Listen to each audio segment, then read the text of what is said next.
ሰላም ወገኖቼ እንደምን አላችሁ? ደህና ናችሁ ወይ?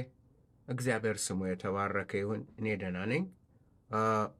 ዛሬ እንደገና ወደ እናንተ መጥቻለሁ።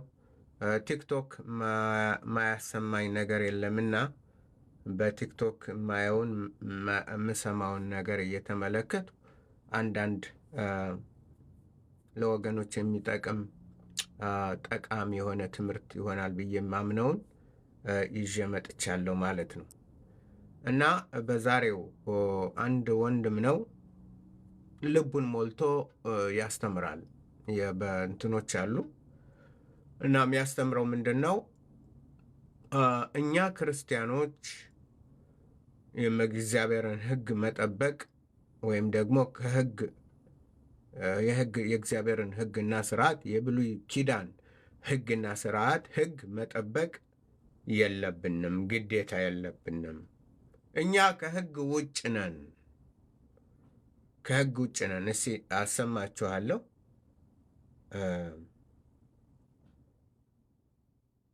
እንስማውና የምለው ይኖረኛል። እኛ አሕዛቦች አይደለንም። ስለዚህ እግዚአብሔር ሕጉን በተመለከተ እኛን የጠይቅን። እንደውም በአሁኑ ሰዓት ደግሞ መሲሁ ከመጣ በኋላ አይደለም እኛን ይቅርና አይሁዳውያኖችን እንኳን አይጠይቃቸውም ሕጉን በተመለከተ ማለት ነው። ምክንያቱም ኦልሬዲ መሲሁ መጥቷል።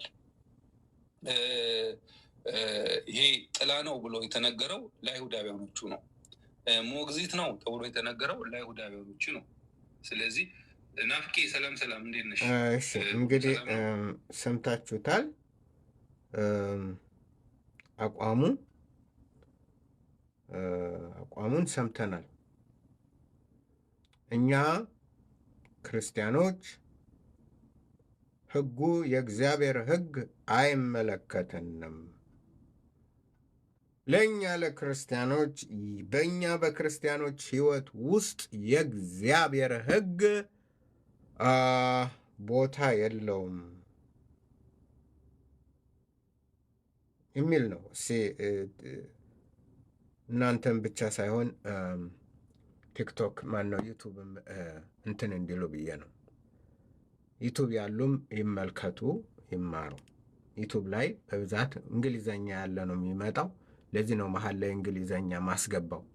እና እኛ እንደሰማችሁት ወንድም ደረቱን ሞልቶ በኩራት የእግዚአብሔር ሕግ እኛን አይመለከትም፣ የተሰጠው ለሙሴ ነው፣ ለአይሁዶች ነው።